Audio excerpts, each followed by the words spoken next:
Hello friends, mission IAS में आपका स्वागत है। आज हम विजन आईएएस के 15 जनवरी वाले डेली करंट अफेयर्स डिस्कस करेंगे। So friends, let's move to the first article. Basically, Donald Trump becomes first US president to be impeached twice, यानी कि यूएस के हिस्ट्री में ये पहली बार होगा जब किसी यूनाइटेड स्टेट प्रेसिडेंट को 2 बार इम्पीच किए जाएंगे। हम बात करेंगे डिटेल से। तो बेसिकली जो अमेरिका की हाउस ऑफ रिप्रेजेंटेटिव है, हाउस ऑफ रिप्रेजेंटेटिव का सिंपली मतलब हुआ lower house. Just like Bharat में लोकसभा हमारा लोअर हाउस के रूप में काम करता है, उसी प्रकार से वहां पर भी lower house and upper house होते हैं, और लोअर हाउस को हाउस ऑफ रिप्रेजेंटेटिव कहा जाता है और अपर हाउस को सीनेट कहा जाता है। तो हाउस ऑफ रिप्रेजेंटेटिव ने वोट किए हैं सो दैट प्रेसिडेंट ट्रंप के ऊपर चार्ज इनिशिएट किए जा सके because of inciting last weeks mob attack on the Congress. आपको पता होगा कि पिछले सप्ताह जो यूनाइटेड नेशन का मतलब यूनाइटेड स्टेट का जो रीजन है यानी कि कैपिटल, वहां पर मॉब अटैक किए गए थे। और उसके पीछे कारण क्या था? तो बेसिकली वोट काउंटिंग से जस्ट पहले उन्होंने अपने सपोर्टर के सामने कुछ स्पीचेस दिए थे जो वायलेंस को इंसाइट करने वाले थे। तो उसी ग्राउंड के आधार पर यह डिसीजन हाउस ऑफ रिप्रेजेंटेटिव के द्वारा लिया गया है। तो यूएस कॉन्स्टिट्यूशन की बात करें तो वो बेसिकली 2 वेज प्रोवाइड करता है कि अगर आपको किसी इम्पीच्ड ऑफिशियल को पनिश करना है, impeached official can be president, can be minister, तो अगर उन्हें इम्पीच करना है तो 2 तरीके हैं। सबसे पहले उनको या तो ऑफिस से रिमूव कर दीजिए यानी कि रिमूवल फ्रॉम द ऑफिस, या फिर उनको डिस्क्वालीफाई कर दिया जाए from holding any office of honour, trust और profit under the United State. तो ये 2 तरीके हैं। तो जो फर्स्ट वे है यानी कि रिमूवल फ्रॉम ऑफिस, तो अगर किसी ऑफिशियल को रिमूव करना है उनके ऑफिस से तो उसके लिए कन्विक्शन यानी कि जो उनके चार्जेस है उन चार्जेस को 2/3 सेनेट मेजोरिटी से वोट किए जाएंगे। 2/3 सेनेट मेजोरिटी का मतलब हुआ कि ये जो सेनेट जो कि अपर हाउस होता है यूएस का, तो वो जो मेंबर होंगे तो टोटल मेंबर में से जो अगर 2/3 मेंबर इस कन्विक्शन चार्जेस पर अपनी सहमति जता देते हैं तो उनको ऑफिस से रिमूव कर दिया जाएगा।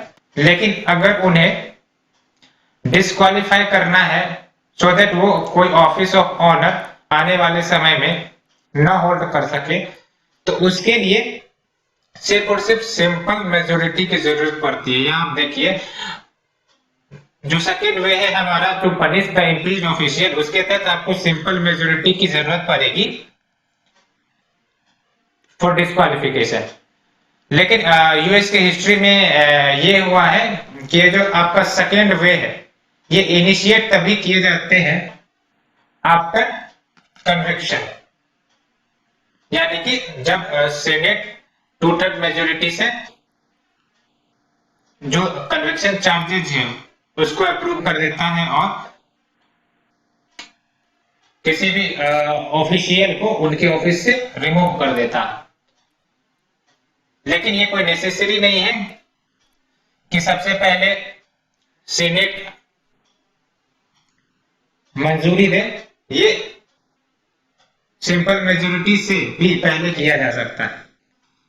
तो हाउस ने बेसिकली सिंगल आर्टिकल अप्रूव किए हैं ऑफ इम्पीचमेंट, यानी कि जो चार्जेज है उसको अप्रूव किया है, जिसमें ट्रंप के ऊपर आरोप लगाया गया था कि उन्होंने इंसरेक्शन यानी कि एक प्रकार से वायलेंस इंसाइट करने का प्रयास किया था जब उन्होंने एक इंसिडेंटरी स्पीच दिए थे अपने सपोर्टर्स के सामने shortly before the pro Trump mob ramped the pro capital region of the US.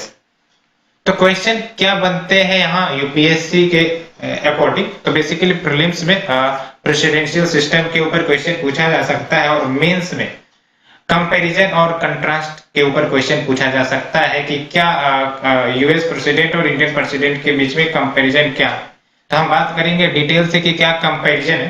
तो लेट्स टॉक। तो जो ग्राउंड ऑफ इम्पीचमेंट है, यानी कि जब भी इम्पीच किए जाएंगे प्रेसिडेंट को, तो एक पर्टिकुलर ग्राउंड होता है। तो यूएस प्रेसिडेंट के केस में वो ग्राउंड काफी ज्यादा वेराइड है। आप देख सकते हो ट्रीजन, ब्राइवरी और अदर हाई क्राइम एंड मिसडेमेनोर्स, यानी कि ये भी एक प्रकार से क्राइम ही है। और क्या प्रोसेस है इम्पीचमेंट का यूएस प्रेसिडेंट के लिए?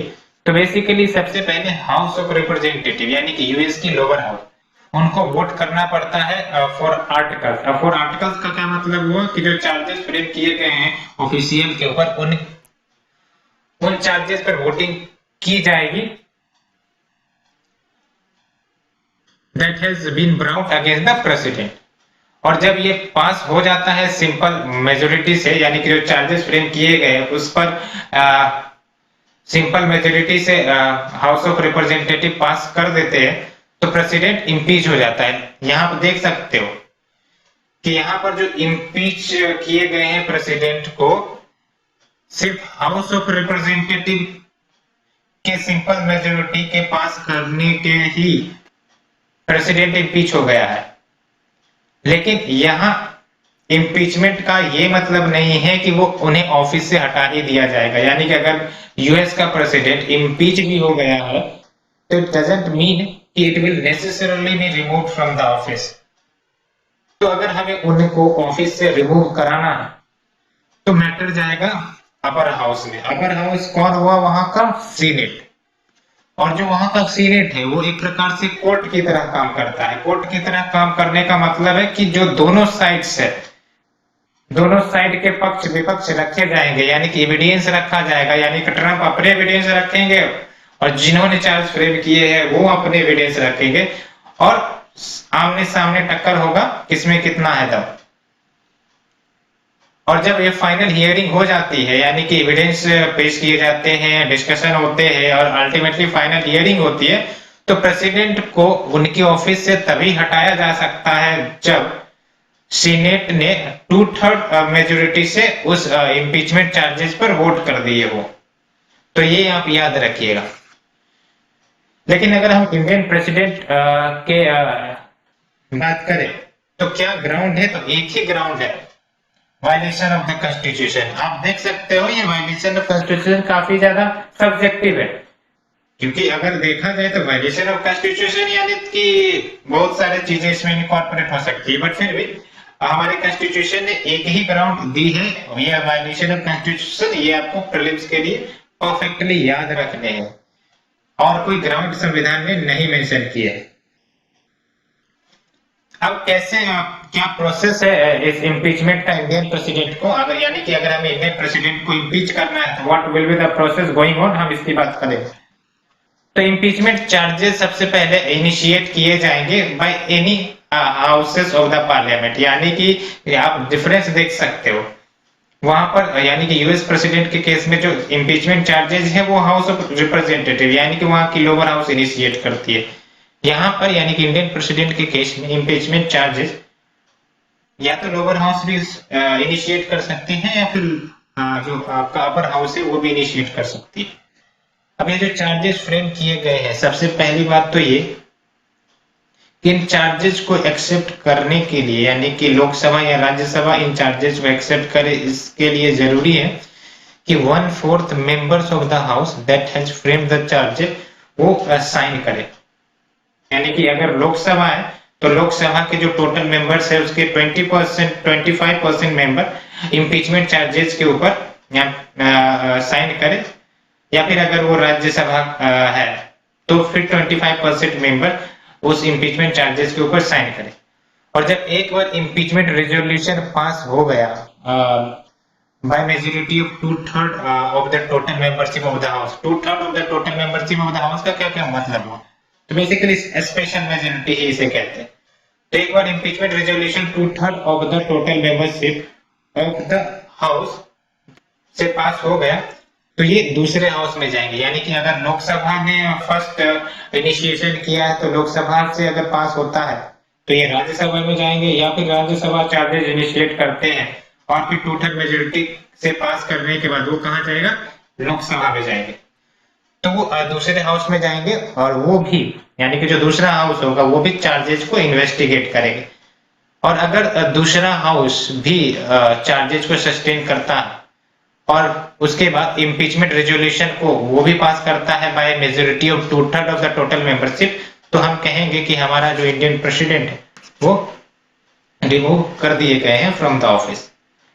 और आपको एक क्वेश्चन का जवाब देना है कमेंट सेक्शन में कि क्या आज तक भारत के प्रेसिडेंट इम्पीच्ड हुए हैं या नहीं। सो फ्रेंड्स, होप आपको ये कंसेप्ट समझ में आई हो। Let's move to the second article. Basically, it is about Sri Lanka revives East Container Terminal at Port of Colombo deal with India, Japan. तो आपको पता होगा श्रीलंका एक आइलैंड है, because it is surrounded by the water of the Indian ocean, और gulf of Mannar India और श्रीलंका के जो बीच का मार्जिनल बॉडी है, वाटर बॉडी, उसे गल्फ ऑफ मन्नार कहते हैं। और आपको एक और बात बता दूं कि gulf of Mannar only marine protected area है पूरे भारत का। तो आप गल्फ ऑफ मन्नार के ऊपर इन्वायरमेंट सेक्शन में काफी अच्छे से तैयारी कर लें। और श्रीलंका की बात करें तो श्रीलंका के पास दो पोर्ट, मेजर पोर्ट कह सकते हो आप, वन इज हम्बनतोटा और दूसरा ये जो कोलंबो पोर्ट है। तो क्या कंटेक्स्ट है बेसिकली, तो ये जो ईस्ट कंटेनर टर्मिनल है कोलंबो पोर्ट का, इसे डेवलप किए जाएंगे with 51% ownership of Sri Lanka government, and जो रिमेनिंग 49% इन्वेस्टमेंट किए जाएंगे वो Indian company that is Adani group and other stake holder, जिसमें जापान भी शामिल है। लेकिन ये जो प्रोजेक्ट है वो बहुत पहले ही इनिशिएट की गई थी, लेकिन इसे होल्ड कर दिया गया था because of the trade union resistance. जो मेजर इम्पोर्टेंट है आपको जानना, जो यूपीएससी मेंस के लिए इम्पोर्टेंट है, it is about significance of the port for India, कि भारत के लिए क्या सिग्निफिकेंस है इस पोर्ट का। तो सबसे पहला सिग्निफिकेंस आता है चाइना फैक्टर। बेसिकली इंडिया और यूनाइटेड स्टेट दोनों चिंतित रहते हैं because of growing Chinese foothold at Hambantota. आपको पता है हम्बनटोटा पोर्ट पूरा चाइना ने ऑक्युपाई करके रखा है श्रीलंका में, which is 240 kilometre south of Colombo port, यानी कि जो कोलंबो पोर्ट है श्रीलंका में, उससे आप 240 किलोमीटर साउथ में जाए तो आपको हम्बनटोटा पोर्ट मिलेगा। और ये जो पोर्ट है जो बनाए जा रहे हैं ट्राइपार्टाइट होल्डर्स के द्वारा, और चाइना के लिए ये हम्बनटोटा पोर्ट का क्या सिग्निफिकेंस है, why China is investing so much in port development. तो बेसिकली चाइना को फायदा है, क्या फायदा है कि अगर चाइना श्रीलंकन पोर्ट को एक्वायर किए हुए है तो उसको नेवल एडवांटेज मिलेगा इंडियन ओशियन में। नेवल एडवांटेज का क्या मतलब हुआ, रिफ्यूलिंग के लिए इस्तेमाल किए जा सकते हैं पोर्ट को, लॉजिस्टिक लोडिंग डीलोडिंग के लिए इस्तेमाल किए जा सकते हैं, और भी वेरियस बेनिफिट्स है जो चाइना को प्राप्त होते हैं। तो धीरे धीरे चाइना अपना प्रेजेंस इंडियन ओशियन रीजन में इसी प्रकार से बढ़ाता जा रहा है। तो अगर इंडिया और जापान का इन्वॉल्वमेंट है इस प्रोजेक्ट में, तो एक प्रकार से हम कह सकते हैं कि बिग डेवलपमेंट है, बिकॉज ये जो इन्वॉल्वमेंट है इन दो देशों का, इसकी मदद से जो ग्रोइंग इन्फ्लुएंस है चाइना का, उसे न्यूट्रलाइज करने का प्रयास किया जा रहा है। बिकॉज चाइना ने, आपको पता है, huge money South Asian island nation में पोर किए हैं, यानी कि इन्फ्यूज किए हैं under its mammoth belt and road initiative infrastructure plan. तो डेफिनेटली भारत या फिर जापान, यानी कि लाइक माइंडेड कंट्रीज एक साथ आते हैं, तो जो ग्रोइंग इन्फ्लुएंस है चाइना का in Indian ocean region in the name of belt and road initiative, उसको न्यूट्रलाइज करने में तो मदद करेगा ही करेगा। अगर हम बात करें अन्य सिग्निफिकेंस की, तो सबसे इंपॉर्टेंट स्ट्रेटेजिक लोकेशन। स्ट्रेटेजिक यानी कि एक प्रकार से आप कह सकते हो कि काफी ज्यादा significant location in terms of military, in terms of geopolitics, that means strategy, यानी काफी ज्यादा सिग्निफिकेंस रखता है तो क्या स्ट्रेटेजिक सिग्निफिकेंस है इसका? तो बेसिकली ये जो पोर्ट है, it is located along one of the world's key shipping lane। आपको पता है कि ये जो श्रीलंका के पोर्ट है, इन पोर्ट के along major ships in and out करते हैं डिफरेंट रीजन में। एंड ऑल्सो ये जो आपका ईस्ट कंटेनर टर्मिनल बनाया जा रहा है, ये कोलंबो इंटरनेशनल कंटेनर टर्मिनल के जस्ट बगल में ही है, जो 85% ओन किए जाते हैं चाइना के द्वारा। आप देख सकते हो नॉट ओनली हम्बनटोटा पोर्ट, बल्कि ये जो कोलंबो का जो दूसरा टर्मिनल है उसे भी उन्होंने ऑक्युपाई करके रखा है, और इसे 2013 में ही कमीशन कर दिया गया था। That's why it is an strategic location for India, because China ने भी अपना प्रेजेंस यहाँ हम्बनटोटा पोर्ट पर जमाए रखे हैं। तो अगर भारत यहाँ पर अपना प्रेजेंस जमाता है तो जो ग्रोइंग इन्फ्लुएंस है चाइना का, उसको न्यूट्रलाइज तो करेगा ही करेगा, साथ ही साथ नेवल एडवांटेज भारत को मिलेंगे इंडियन ओशियन रीजन में। अन्य सिग्निफिकेंस क्या है? तो इकोनॉमिक सिग्निफिकेंस। इकोनॉमिक सिग्निफिकेंस इसलिए because nearly 70% of transshipment container वो कंटेनर या गुड होते हैं जो इंटरमीडिएट डेस्टिनेशन होते हैं। इंटरमीडिएट डेस्टिनेशन का मतलब ये हुआ कि ये जो कोलंबो, लेट्स से कि कोलंबो पोर्ट है, वो एक प्रकार से आपको हैंडल करता है ट्रांसशिपमेंट कंटेनर, यानी कि यहाँ जो भी कंटेनर्स आते हैं, गुड्स आते हैं, वो इंटरमीडिएट डेस्टिनेशन होते हैं। यहाँ डीलोडिंग किए जाते हैं इन कंटेनर्स को, उसके बाद डिफरेंट शिप्स के माध्यम से उनको अन्य देशों में पहुंचाया जाता है। That means transhipment container. तो nearly 70% of the transhipment container Colombo के द्वारा हैंडल किए जाते हैं, और जो ये आपका 70% है, ये इंडियन एक्सपोर्ट इंपोर्ट कार्गो है, यानी कि 70% ऑफ ट्रांसशिपमेंट कंटेनर वो इंडिया के ही है। जो अन्य क्या सिग्निफिकेंस है? तो basically revive of the bilateral relation, यानी कि अगर ज्वाइंट प्रोजेक्ट्स लिए जा रहे हैं बिटवीन श्रीलंका एंड इंडिया, वो हाईलाइट करता है कि जो हमारे दोनों देशों के बीच जो लॉन्ग स्टैंडिंग गुडविल है वो हम काफी ज्यादा स्ट्रॉन्ग है, और कॉपरेशन जो दोनों देशों के बीच है वो भी काफी ज्यादा मजबूत है। तो डेफिनेटली ये बायलैटरल रिलेशन को रिवाइव करने में मदद करता ही करता है। Let's move to the next article friend. तो basically it is about world's oldest cave painting, उसे इंडोनेशिया में डिस्कवर किया गया है। तो ये जो केव पेंटिंग डिस्कवर किए गए हैं इंडोनेशिया में, ये approx more than 45,000 year old है, और इस पेंटिंग में बेसिकली वॉल्टी पिग्स को डिपिक्ट किया गया है, जो एंडेमिक है सुलेवेसी आइलैंड ऑफ इंडोनेशिया। तो आपको याद रखना है सुलेवेसी आइलैंड इंडोनेशिया का ही है जहां पर ये पेंटिंग मिले हैं। एक ज्योग्राफिकल क्वेश्चन आपसे पूछना चाहता हूं कि इंडोनेशिया से क्या लाइन ऑफ इक्वेटर क्रॉस करते हैं या नहीं, आप हमें कमेंट सेक्शन में बताइए। तो ये जो पेंटिंग मिली है, ये बेसिकली लाइमस्टोन केव में मिली है, और इसे बनाया गया है रेड ऑर्च पिगमेंट के माध्यम से।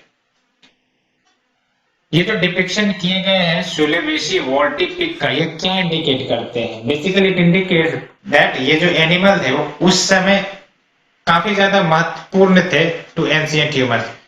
यानी कि अगर आप आज किसी चीज की पेंटिंग बनाते हैं तो क्यों बनाते हो? Because it holds some significant.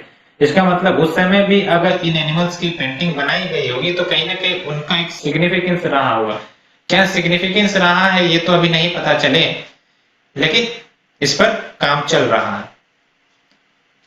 Archaeologist ने यूरेनियम सीरीज आइसोटोप एनालिसिस का इस्तेमाल किया है, जिसके तहत कैल्शियम कार्बोनेट डिपॉजिट को इस्तेमाल करे जाते हैं जो नेचुरली केव में आपको मिलेंगे टू डिटरमाइन इट्स एज। बात करें सुलावेसी आइलैंड की, तो यहाँ पर अन्य ओल्डेस्ट रॉक आर्ट मिले हैं जो काफी पुराने हैं, और कुछ ओल्डेस्ट एविडेंस में मिले हैं for the presence of hominids, यानी कि इन सुलेवेसी आइलैंड पर होमिनिड्स भी प्रेजेंट थे, इनके भी एविडेंस मिले हैं beyond the southern eastern limit of the ice age Asian continent.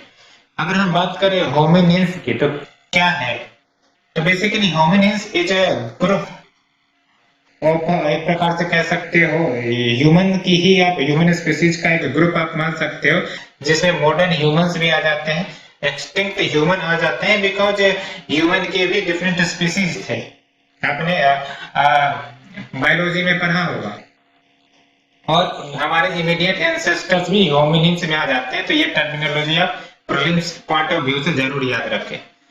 अगर हम बात करें केव और रॉक पेंटिंग की, तो केव या फिर रॉक पेंटिंग वैसे पेंटिंग होते हैं जो केव या फिर रॉक वॉल्स या फिर सीलिंग पर पेंट किए जाते हैं, और ये जो केव पेंटिंग है ये Europe, Africa, Australia, South East Asia, इन सब रीजन में मिले हैं। आप यहाँ पर देखो कि इससे पहले अगर ओल्डेस्ट पेंटिंग देखा जाए तो वो 44,000 ईयर्स पुराने थे। अब क्या है, इस फाइंडिंग के बाद 45,000 ईयर पुराने पेंटिंग हमें मिल गए, और उसमें आपको पिग एंड बेफेलो डिपिक्ट किया गया था, और ये भी सुलावेसी आइलैंड में ही मिला था। अब जो प्रीलिम्स पॉइंट ऑफ व्यू से आपको याद रखने हैं, जो काफी ज्यादा महत्वपूर्ण है, एक क्वेश्चन जरूर आते हैं केव पेंटिंग से, वो ये है कि आपको स्टेट और उस स्टेट में कौन से केव पेंटिंग है उनके नाम याद रखने। स्टेट से ज्यादा इंपॉर्टेंट है कि आप उनके रीजन का नाम याद रखें। जैसे भीमबेटका केव पेंटिंग, ये ओल्डेस्ट टाइम के पेंटिंग है भारत में जो मिले हैं, यानी कि भीमबेटका में जो पेंटिंग्स मिले हैं, इस पेंटिंग का जो डेटिंग है सबसे पुराना है। तो आपको क्या याद रखने हैं, लेट्स से कि आदमगढ़ केव पेंटिंग है, तो ये कहां पर है, होशंगाबाद, मैच द फॉलोइंग के रूप में आपको पूछा जा सकता है। फॉर एग्जांपल लकुदियार केव पेंटिंग कहां पर है, अल्मोड़ा। ये स्टेट के नाम नहीं पूछे जाते, आपको रीजन के नाम पूछे जाते हैं। अगर आप स्टेट के नाम याद रखते हो तो और ज्यादा बेहतर की बात है। तमिलनाडु में चित्तावशल पेंटिंग, ये पुदुकोट्टाई रीजन में है। महाराष्ट्र में आप जानते ही हो अजंता एलोरा केव औरंगाबाद में है। फिर लेनयाद्री केव पेंटिंग जो पुणे में, एलिफेंटा केव जो मुंबई में।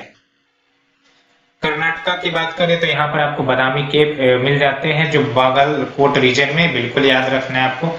छत्तीसगढ़ में आप जोगीमरा केव पेंटिंग देख सकते हो जो सुरगुजर रीजन में मिलते हैं। लद्दाख में आप ससपुल केव देख सकते हो जो लेह में मिलते हैं। तो काफी इंपॉर्टेंट न्यूज है फ्रेंड्स, ये आपको याद रखने हैं। So friends let's move to the next article, it is about seaweeds. तो बेसिकली सीवीड्स को कंजर्व करने की जरूरत है अर्जेंटली, इसी से जुड़ा हमारा न्यूज है।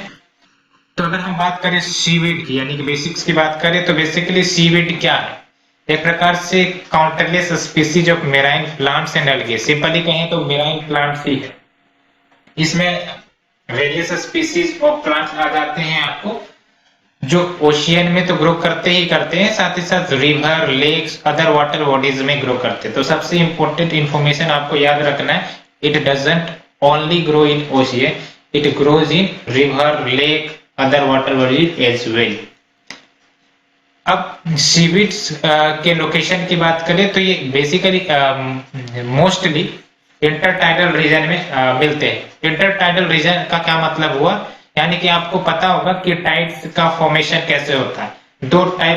दो प्रकार के टाइड होते हैं, वो हाई टाइड और लो टाइड। टाइड का क्या मतलब हुआ, general rise in sea water. अब ये क्यों राइज होते हैं, तो gravitational attraction of the sun and the moon, आपको पता होगा। तो जब हाई टाइड होता है तो water toward the land mass आते हैं, तो लेट्स से कि हाई टाइड रीजन हुआ, और लो टाइड का मतलब क्या हुआ कि जो वाटर है टुवर्ड द सी मूव करते हैं, तो लेट्स से कि ये लो टाइड रीजन हुआ। तो ये जो आपका रीजन बना इंटरमीडिएटरी रीजन, इसी को हम कहते हैं इंटरटाइडल रीजन। तो मोस्ट ऑफ द सीवीड आपको इंटरटाइडल रीजन में मिलते हैं, साथ ही साथ शैलो एंड डीप वाटर में भी मिलते हैं, और एस्चुरीज और बैक वाटर्स में भी मिलते हैं। The most important news for prelims, sorry for mains, कि आपको सीविड्स के क्या सिग्निफिकेंस है। तो basically it absorbs excess nutrients which is found in the large water bodies जो टॉक्सिक होते हैं मेराइन लाइफ के। तो वैसे न्यूट्रिएंट जो मेराइन लाइफ के लिए टॉक्सिक होते हैं, जो जानलेवा होते हैं, मेराइन इकोसिस्टम के लिए हार्मफुल होते हैं, उनको, उन न्यूट्रिएंट्स को ये एब्जॉर्ब करता है। साथ ही साथ ये ऑर्गेनिक न्यूट्रिएंट्स भी सप्लाई करते हैं बिकॉज देयर आर प्लांट्स। तो डेफिनेटली ये फूड तो बनाते ही है। तो फूड बनाते हैं यानी कि न्यूट्रिएंट्स के रूप में ये फूड एक्ट करते हैं एनिमल किंगडम के लिए, like fish to other marine life forms. और ये फूड की तरह भी यूज होता है ह्यूमंस में, जैसे Chinese, Japanese, Republic of Korea ये एक प्रकार से अपने फूड के रूप में भी इस्तेमाल करते हैं, यानी कि इसे खाए जाते हैं इनके द्वारा। The next significance is most heavy metals जो मेराइन इकोसिस्टम में मिलते हैं वो इन सीविड्स के द्वारा ट्रैप कर लिए जाते हैं और इनके द्वारा रिमूव भी कर दिए जाते हैं। साथ ही साथ ये कार्बन सिक्वेस्ट्रेशन में भी मदद करता है। कार्बन सिक्वेस्ट्रेशन का सिंपली मतलब ये हुआ कि observe of excess of the CO2। अब ये कैसे ऑब्जर्व करते हो? तो बेसिकली ये प्लांट्स है। तो प्लांट्स अपने फूड बनाने के लिए उनको कार्बन डाइऑक्साइड की जरूरत होती है, तो वो एटमॉस्फेयर से एक्सेसिव कार्बन डाइऑक्साइड को सिंक करते हैं and this process is known as carbon sequestration. एक और बेनिफिट मैं बता दूं आपको, तो ये आपको ओशियन वाटर में ऑक्सीजन भी प्रदान करता है जो मेराइन लाइफ को सस्टेन करता है, बिकॉज जो बाई प्रोडक्ट रिलीज होते हैं इनके वो ऑक्सीजन ही होते हैं। They can be used as fertiliser and also to increase the fish production. तो फर्टिलाइजर के रूप में इस्तेमाल किए जाते हैं, फिश प्रोडक्शन को बढ़ाने में भी मदद किए जाते हैं because it is a plant and it provides food to this fishes. It provides habitats for marine life forms and protect them from threat. और ये बेसिकली इंग्रेडिएंट के लिए, इंग्रेडिएंट के रूप में भी यूज किए जाते हैं टू मेक ब्यूटी प्रोडक्ट। और ये बायो इंडिकेटर्स के रूप में भी काम करते हैं। बायो इंडिकेटर का मतलब ये हुआ कि ये इस प्रकार के स्पीसीज है जो एक प्रकार से इकोसिस्टम में अगर कोई डिस्टरबेंस होता तो ये इंडिकेट कर देंगे कि यहाँ कोई डिस्टरबेंस हो रहा है, यानी कि अलर्ट होने की जरूरत है। कैसे? तो आप देखो, जब वेस्ट इंटर करते हैं ओशियन में, यानी कि पॉल्यूशन, प्लास्टिक, गंदगी, केमिकल्स इंटर करते हैं ओशियन में, तो न्यूट्रिएंट इम्बैलेंस होता है जिसके कारण अलगल ब्लूमिंग होता है। और अलगल ब्लूमिंग एक प्रकार से इंडिकेशन है कि कहीं ना कहीं मेराइन केमिकल डैमेज हुआ है। So that's why it is acting as a bioindicator. अब क्या थ्रेट है इन सीवीड्स के लिए? तो ओशियन वार्मिंग, जिसके कारण ये जो है अपने आप को प्रोटेक्ट नहीं कर पा रहे हैं। साथ ही साथ oceanic acidification as well as indiscriminate use by the humans for food and for other purposes. तो इनके कारण भी रैपिड डिस्ट्रक्शन हो रहा है इन सीवीड्स का। That's why we need to conserve it urgently because if we conserve them then it will conserve us and the marine lives. Let's move to the next news. It is about a Great Green Wall Initiative. इस initiative को $10 billion मिले हैं एक प्रकार से to रीग्रीन Sahel. Sahel basically एक dedicated reason है Africa में, हम बात करेंगे डिटेल में। तो बेसिकली ये जो ग्रेट ग्रीन वॉल इनिशिएटिव है ये African led initiative. African led initiative यानी कि जो अफ्रीकन कंट्रीज है ये सब मिलकर इनिशिएटिव को ले रहे हैं, जिसका मकसद क्या है कि जो डिग्रेडेड लैंडस्केप है साहेल का, साहेल, तो साहेल बेसिकली उस डेडिकेटेड रीजन का नाम है अफ्रीका में जो विश्व में सबसे ज्यादा इम्पोवरिश्ड रीजन है, यानी गरीब रीजन है। क्या एरिया है इस साहेल का? तो बेसिकली आप सेनेगल देखो, ये देखो, अब ये अफ्रीका का पूरा मैप है, ये आप देखो अफ्रीका का पूरा मैप है। और आप हमें बताइए कौन सा सी है, ये कौन सा सी है और ये कौन सा है, और ये कौन सा पेनिनसुला है।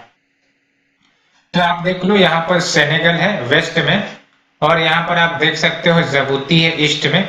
तो ये जो एरिया है इसी को हम साहेल रीजन कहते हैं, जो वर्ल्ड का मोस्ट इम्पोवरिश्ड रीजन है।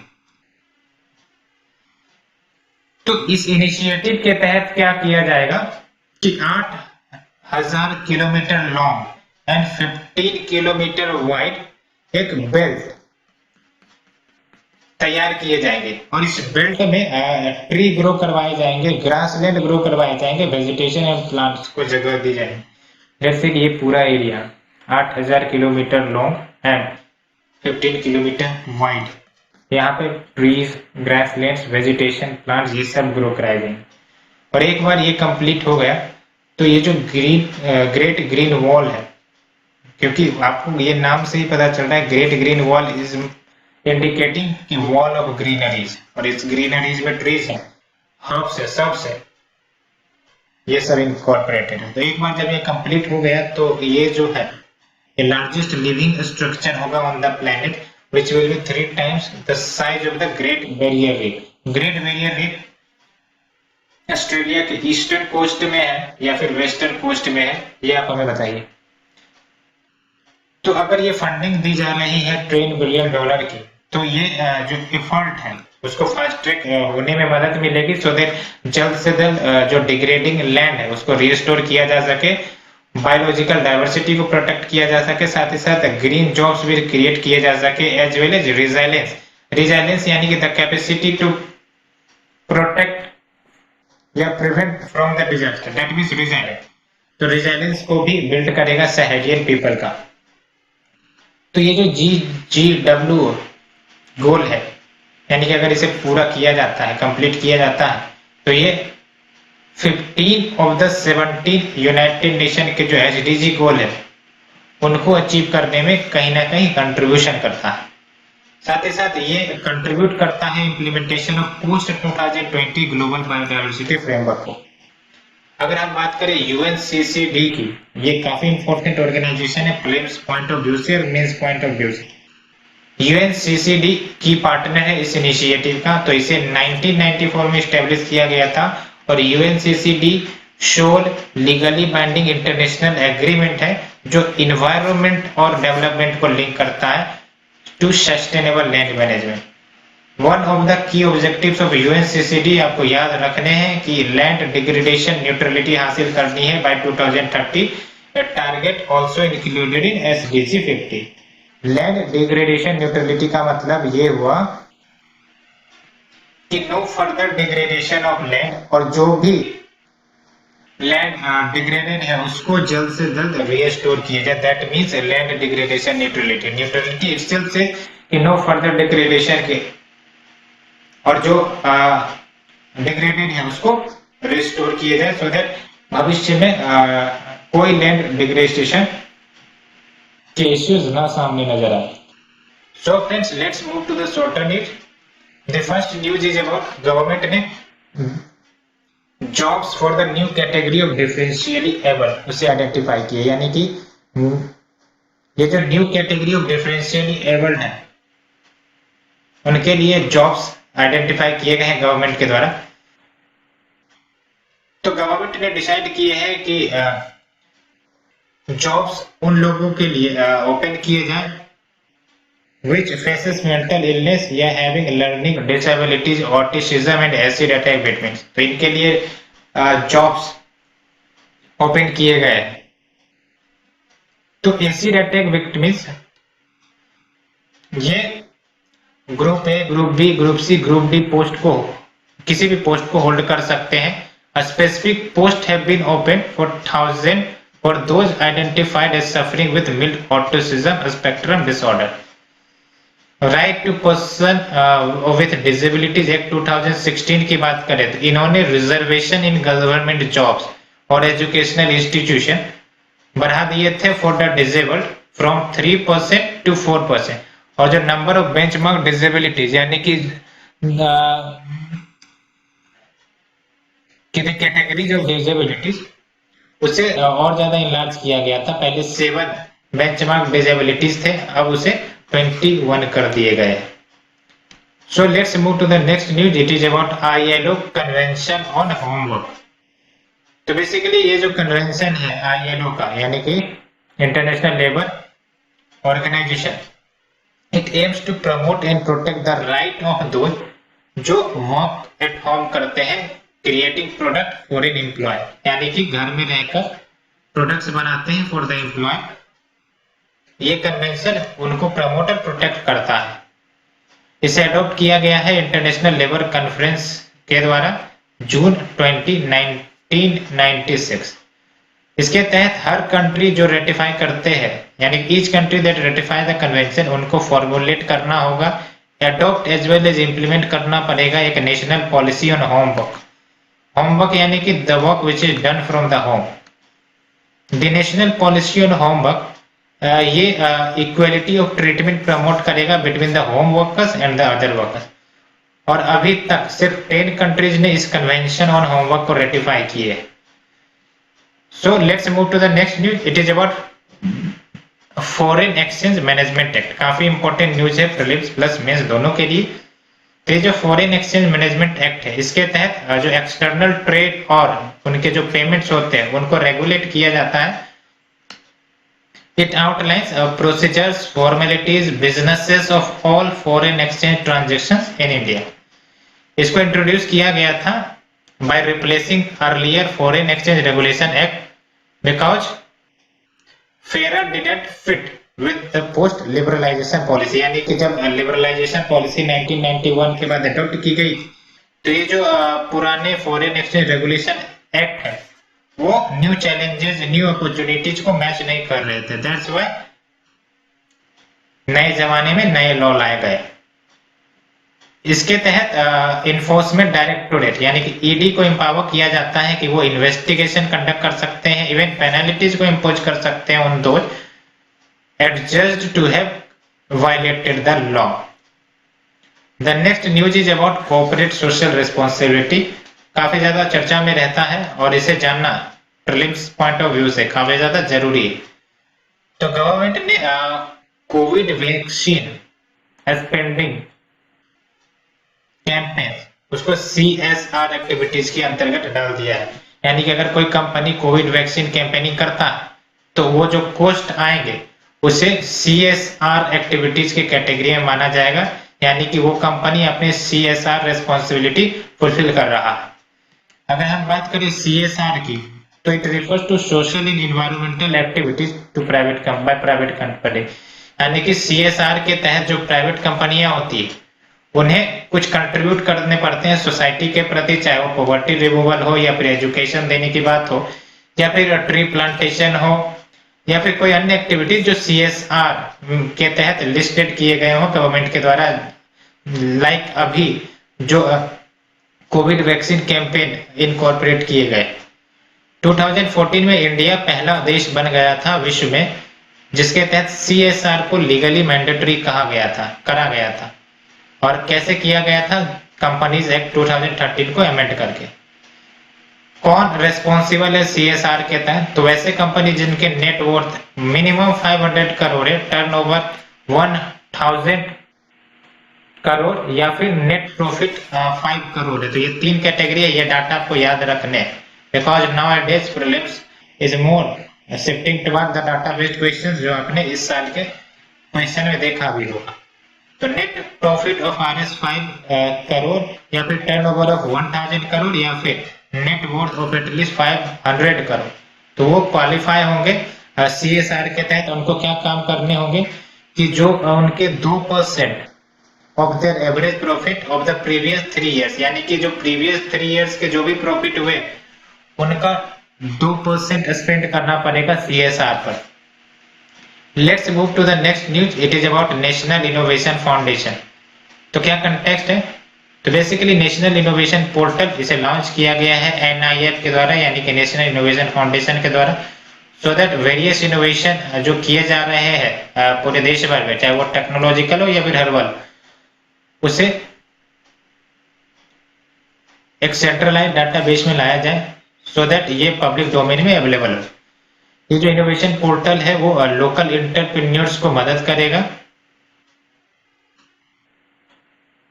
To create grassroot ideas and will help bring ideas to the market. अगर हम बात करें NIF की तो ये ऑटोनॉमस बॉडी है और ये department of science and technology के अधीन है।